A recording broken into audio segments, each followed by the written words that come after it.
اے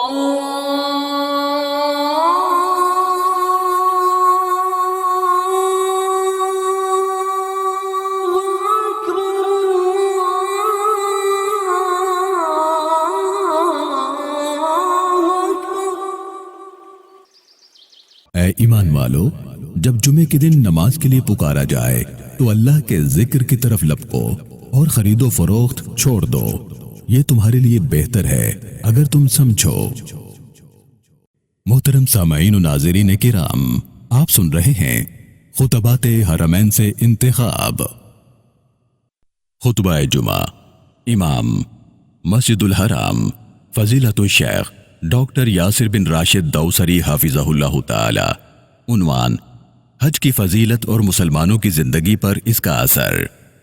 الحمدللہ، تمام تعریفیں اللہ کے لیے ہیں جس نے اپنے فضل سے بھلائی کے راستے آسان کیے، اپنے بندوں کو اپنے پاکیزہ گھر تک پہنچایا تاکہ حاجی اپنی نظروں کو پورا کر سکیں اور اپنے رب سے مغفرت کی امیدیں رکھ سکیں۔ میں گواہی دیتا ہوں کہ اللہ کے سوا کوئی الہ نہیں، وہ واحد ہے، اس کا کوئی شریک نہیں۔ میں یہ بھی گواہی دیتا ہوں کہ محمد صلی اللہ علیہ وسلم اس کے بندے اور رسول ہیں۔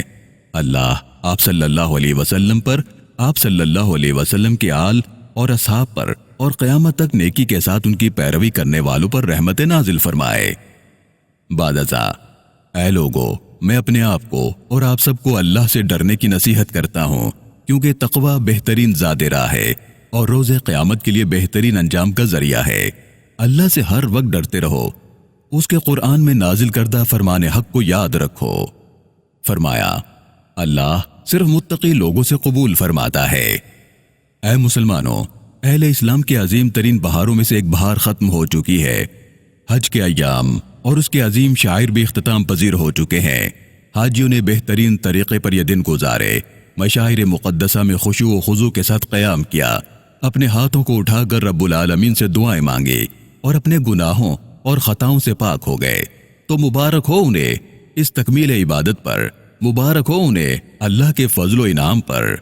اللہ فرماتا ہے، کہہ دیجئے کہ اللہ کے فضل اور اس کی مہربانی پر تو لوگوں کو خوشی منانی چاہیے، یہ ان سب چیزوں سے بہتر ہے جنہیں لوگ سمیٹ رہے ہیں۔ اللہ کی نعمتوں اور انعامات پر شکر گزار ہو جاؤ، کیونکہ شکر گزاری مزید نعمتوں کا راستہ ہے اور اسی سے حج اور عبادت کا مقصد پورا ہوتا ہے۔ اللہ نے فرمایا، تمہارے رب نے اعلان کیا ہے، اگر تم شکر گزار ہوگے تو میں ضرور تمہیں زیادہ دوں گا۔ اے حجاج بیت اللہ، آپ نے اپنی زندگی کا ایک نیا صفحہ شروع کیا ہے۔ حج کے بعد پاکیزہ لباس میں پلٹے ہیں تو اللہ کو بھلے بن کر دکھائیں۔ جب تک زندگی ہے اپنی نیکیوں کی حفاظت کریں، گناہوں سے دور رہیں، جو کچھ آپ نے کمایا ہے اس کی نگہبانی کریں، جو کچھ تعمیر کیا ہے اسے گرنے مت دیں۔ فرمایا، تمہاری حالت اس عورت کی سی نہ ہو جائے جس نے آپ ہی محنت سے سود کاتا اور پھر آپ ہی اسے ٹکڑے ٹکڑے کر دیا۔ حج مبرور کی علامت اور اس کی قبولیت کی نشانی یہ ہے کہ نیکی کے بعد وہ دوسری نیکی کی توفیق دیتا ہے اور مستقل مزاجی آ جاتی ہے۔ اللہ نے فرمایا، پھر جب تم فارغ ہو تو عبادت میں جت جاؤ۔ مومن کا یہی حال ہوتا ہے، جب بھی وہ ایک عبادت سے فارغ ہوتا ہے تو دوسری عبادت شروع کر دیتا ہے۔ تو خوش نصیب ہیں وہ لوگ جن کی عیدیں نیکیوں کی قبولیت پر ہوتی ہیں، جن کی امیدیں سب سے بلند ہوتی ہیں، جن کے احوال بہتری کی طرف گامزن ہوتے ہیں، کیونکہ مومن کے لیے نیکی کا موقع تو اس وقت تک جاری رہتا ہے جب تک اس کی روح قبض نہیں ہو جاتی۔ فرمایا، اور اپنے رب کی عبادت کرتے رہو یہاں تک کہ تمہیں موت آ جائے۔ اے مومنو، جس نے حج میں رحمان کے لیے لبیک کہا، اسے چاہیے کہ وہ ہر جگہ اور ہر وقت اللہ کی فرما برداری میں مصروف رہے۔ جس نے حج میں محظورات احرام سے پرہیز کیا، اسے معلوم ہونا چاہیے کہ کچھ چیزیں ہمیشہ کے لیے محظور ہیں۔ شیطان کی پیروی سے بچو، رحمان کی حدود کے قریب نہ جاؤ۔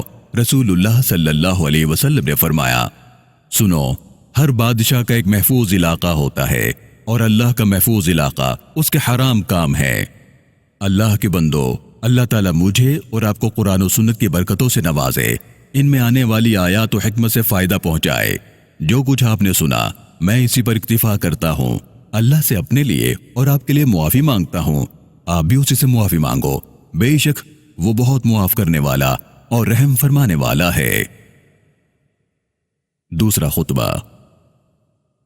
الحمدللہ، تمام تعریفیں اللہ کے لیے ہیں جو اپنے متقی بندوں کو بے شمار عطائیں دینے والا ہے، ہر وقت انہیں نعمتوں سے نوازتا ہے۔ میں گواہی دیتا ہوں کہ اللہ کے سوا کوئی معبود نہیں، وہ واحد ہے، وہ یکتا ہے، اس کا کوئی شریک نہیں۔ میں یہ بھی گواہی دیتا ہوں کہ محمد صلی اللہ علیہ وسلم اس کے بندے، رسول اور امام المتقین ہیں۔ اللہ آپ صلی اللہ علیہ وسلم پر اور آپ صلی اللہ علیہ وسلم کے آل و اصحاب پر رحمت نازل فرمائے۔ بعد ازاں، اے اللہ کے مہمانوں، یہ اللہ کی خاص توفیق ہے کہ حاجی حج کے بعد خالص توحید لے کر لوٹے، اس کا دل پاک ہو چکا ہو، اس کا ایمان بڑھ گیا ہو، اس کی حالت بہتر ہو گئی ہو، اس کا اخلاق اچھا ہو چکا ہو، اس کا یقین مزید پختہ ہو گیا ہو اور اس کا تقوی بڑھ گیا ہو۔ حسن بصری رحمہ اللہ سے پوچھا گیا، حج مبرور کیا ہے؟ انہوں نے کہا کہ انسان دنیا سے بے رغبت اور آخرت کی طرف رغبت لے کر لوٹے۔ اے عبادت گزارو، مختلف اقسام کی عبادت کرنے کے بعد استقامت کے راستے پر قائم رہو، کیونکہ آپ دائمی اقامت گاہ میں نہیں ہو۔ اے حجاج کرام، اے نمازیو، یاد رکھو کہ مسجد حرام میں ان دنوں خطبہ مختصر اور نماز ہلکی کی جاتی ہے تاکہ زائرین کرام کو آسانی ہو اور وہ گرمی اور بھیڑ سے بچ سکیں۔ اللہ فرماتا ہے، بے شک اللہ اور اس کے فرشتے نبی صلی اللہ علیہ وسلم پر درود بھیجتے ہیں۔ اے ایمان والو، تم بھی ان پر درود و سلام بھیجو۔ اے اللہ، اپنے امانت دار رسول حضرت محمد مصطفیٰ صلی اللہ علیہ وسلم پر رحمت نازل فرما۔ آپ صلی اللہ علیہ وسلم کی پاک اور طیب و طاہر آل پر بھی، ازواج مطہرات پر بھی، جو مومنوں کی مائیں ہیں، سب پر رحمت نازل فرما۔ اے اللہ، خلفائے راشدین حضرت ابو بکر، حضرت عمر، حضرت عثمان اور حضرت علی رضی اللہ عنہم سے راضی ہو جا۔ تمام صحابہ کرام اور قیامت تک نیکی کے ساتھ ان کی پیروی کرنے والوں سے بھی راضی ہو جا۔ اے پروردگار، ہم سے بھی راضی ہو جا، ہم پر اپنا کرم اور احسان فرما، اے سب سے زیادہ کرم فرمانے والے۔ اے اللہ، اسلام اور مسلمانوں کو عزت عطا فرما۔ اے اللہ، اسلام اور مسلمانوں کو عزت عطا فرما، اپنے موحد بندوں کی مدد فرما، دین کی حفاظت فرما، اس ملک کو اور تمام اسلامی ممالک کو امن و اطمینان عطا فرما۔ اے رب العالمین، اے اللہ، حاجیوں کے حج اور ان کی کاوشوں کو قبول فرما، ان کے حج کو مقبول اور ان کی محنت کو مشکور بنا، ان کے گناہوں کو بخش دے۔ اے اللہ، ان کے سفر کو سعادت والا بنا اور ان کے اپنے ملکوں میں واپسی کو خیر والا بنا، ان کی راہ کو سلامتی اور امن والا بنا۔ اے اللہ، ہمارے امام اور ولی امر خادم حرمین اور ان کے ولی عہد کو اپنے پسندیدہ کاموں کی توفیق عطا فرما، انہیں ان کے اعمال کا بہترین اجر اور ثواب عطا فرما جو وہ حرمین شریفین کے لیے کرتے ہیں۔ ان تمام لوگوں کو جزائے خیر عطا فرما جو مہمانان رحمان کی خدمت میں ہیں۔ ہمارے محافظوں اور سرحدوں پر ہمارے سپاہیوں کو بہترین اجر عطا فرما۔ اے اللہ، پریشان حالوں کی پریشانی دور فرما، مصیبت زدوں کی مصیبت دور فرما، قرض داروں کے قرض ادا فرما، ہمارے مریضوں اور تمام مسلمانوں کے مریضوں کو شفا عطا فرما۔ اے اللہ، ہمارے مرحومین اور تمام مسلمانوں کے مرحومین پر رحم فرما، دنیا بھر میں مظلوم مسلمانوں کی مدد فرما، فلسطین میں ان کی مدد فرما۔ اے اللہ، ان کی مدد فرما اور ان کے ہر دکھ کو راحت میں تبدیل فرما اور ہر تنگی سے نکلنے کا راستہ بنا اور ہر بیماری سے شفا عطا فرما۔ ربنا تقبل منا انک انت السمیع العلیم۔ اے ہمارے رب، ہم سے قبول فرما، بے شک تو سننے والا اور جاننے والا ہے۔ ہمیں معاف فرما، بے شک تو بہت معاف کرنے والا اور رحم فرمانے والا ہے۔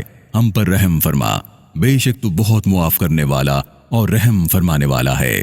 سبحان ربک رب العزت عما یصفون وسلام علی المرسلین والحمد للہ رب العالمین۔ پاک ہے تیرا رب، عزت کا مالک ان تمام باتوں سے جو یہ لوگ بنا رہے ہیں، سلام ہے مرسلین پر، سب تعریف اللہ کے لیے ہے جو تمام جہانوں کا رب ہے۔ آمین آمین یا ارحم الراحمین۔